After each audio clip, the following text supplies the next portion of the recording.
This is Greater Boston. This is Chuck Octagon for News 7 Boston, reporting live from Boylston Street Station in Red Line. Commuter service has just been restored in the wake of Red Line's incorporating referendum, which transformed this once essential segment of Boston's failing transit system into a bizarre and ill-conceived failing city. I'll be talking to commuters passing through Red Line on the first day of service about their commuting experience. Excuse me, ma'am. Can I ask you about your commute? Yes, you may. How was it? It was unpleasant. In what way? There were these people there trying to tell me what to do. Do you mean the people in the red vests? Da. Those are city employees. They're supposed to help you figure out what to do. Yes, that is so. And what was unpleasant about that? Well, they kept talking to me. You know, ma'am, welcome to Red Line. Ma'am, can I help you through the turnstiles like I am crippled? Ma'am, would you like a cup of tea? Ma'am, can I offer you a seat here in the reserved section? Ma'am, here's the latest issue of Metro if you would like something to read on your commute. Ma'am, I hope you enjoy your trip. It was all just terrible. I couldn't sit down. There weren't any seats. You mean like in a big red car? No, the chairs were there, but no seats. Like, the upholstery was gone. It happened after the referendum, right? Some guy went through a bunch of the trains, stealing all the seat covers. Well, I was in one of those cars. They haven't replaced the seat covers, so it's just this open, nasty plastic. A couple of people tried sitting on it, but when they got up, they had grease stains all over their pants, like they sat on a mechanic or something. After that, we all kept clear, but as the train filled up, it got harder and harder. Eventually, to make room, while trying to not actually touch the seats, those of us standing closest just had to hold on to the hand loops and kind of dangle over the seats. Yeah, my back is killing me. I was very confused. About what? What? What confused What? you? Why were you confused? There were photographs of children all over the walls, and I didn't recognize any of them. They were somebody else's grandkids, that's for sure. Yeah, not one of them was mine. I think one of them might have been that kid from the show, you know, the one, Fred Sausage. That was a nice show. Thank you, sir. Have a good day. Well, my name is Timothy. Timothy Dane-Brisbane. The thing about being named Timothy is that trains are naturally going to be very interesting to you. There's just no helping it. Timothys are just drawn to trains.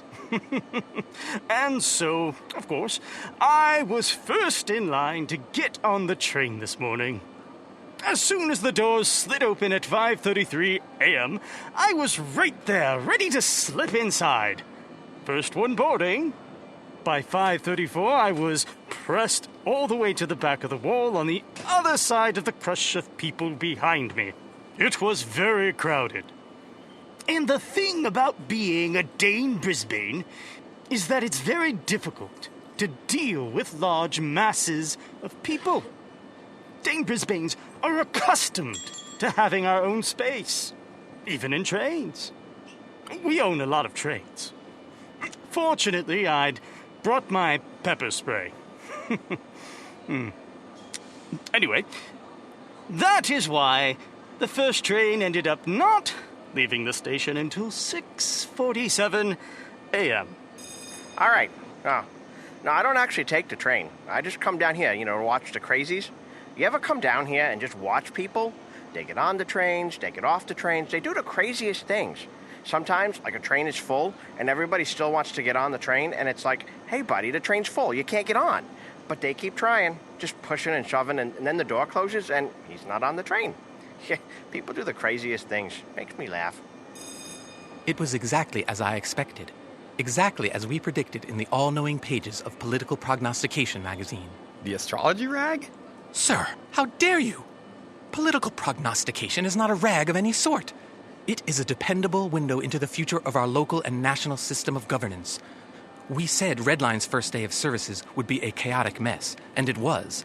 We said everyone would ultimately get where they needed to be, and they did. We predicted that Acting Mayor Charlotte Lindsay Coolidge would provide adequate rudimentary leadership during the interim period before the selection of a proper mayor, and she has. Has your 2-bit local news media proven half so accurate in your reading of the city's future? Did you even accurately predict that the referendum would pass? Well, to be fair, polling never suggested that the referendum had any kind of real chance to... Polling? Hokum! Pseudoscience! We have no need of your polling claptrap. We have the power of true divination. No comment. You have no comment on your commute? I'm sorry. I'm not a disinterested party. I work for the city. In what capacity? I'm acting Mayor Lindsay Coolidge's assistant. You work directly with the mayor? I've been trying to get a sit-down with her for weeks. Well, Mr. Octagon, she's been very busy, as I'm sure you can imagine. But if you give me an hour to get into work and consult her schedule, I'd be happy to see if I can arrange an interview. That would be great. Thank you. It might not be soon, mind you. Like I said, she's very busy. Running the city is a complex task. But she does want to address the press just as soon as is prudent. Be patient, and I'll be sure that you're the first one to see her. Why me? In all of your coverage, you've never said anything shitty about her parenting. I'm not interested in her parenting. There's no story there. Good. That's why you're getting the interview.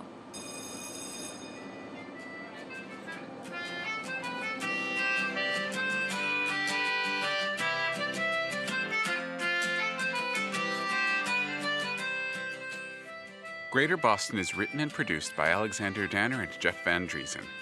This episode featured Jeff Van Dreason as Chuck Octagon, Tanja Milojevic as Jelena and Melissa Weatherby, Micael Melia as Phil, Mike Linden as Walter and Marlo, James Oliva as Timothy Dane-Brisbane, and James Capobianco as Extinction Event Poletti.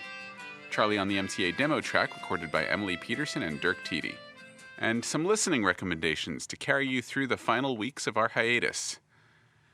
Hadron Gospel Hour is a tremendously funny sci-fi about the scientist who accidentally doomed the multiverse and the hapless crew helping him to put the pieces back together. The Penumbra Podcast is an anthology show primarily featuring the wonderful sci-fi noir adventures of Juno Steele. This show gets deep into questions of love and trust among scoundrels and mercenary heroes. Just keeps getting better and better. Secrets, Crimes, and Audiotape is an especially polished anthology show hosted by David Reinstrom of Radio Drama Revival. These productions are sophisticated and fascinating. Check out their story Severed Threads, an especially complex narrative of choices that reverberate across years and continents. Then be back in 3 weeks for the epic recap that will lead into Season 2. Greater Boston returns in January.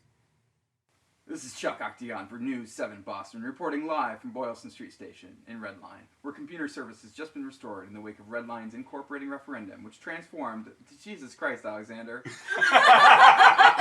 News copy is not written like this. Jesus Christ. This is what, like, the sentence doesn't end. I can revise that.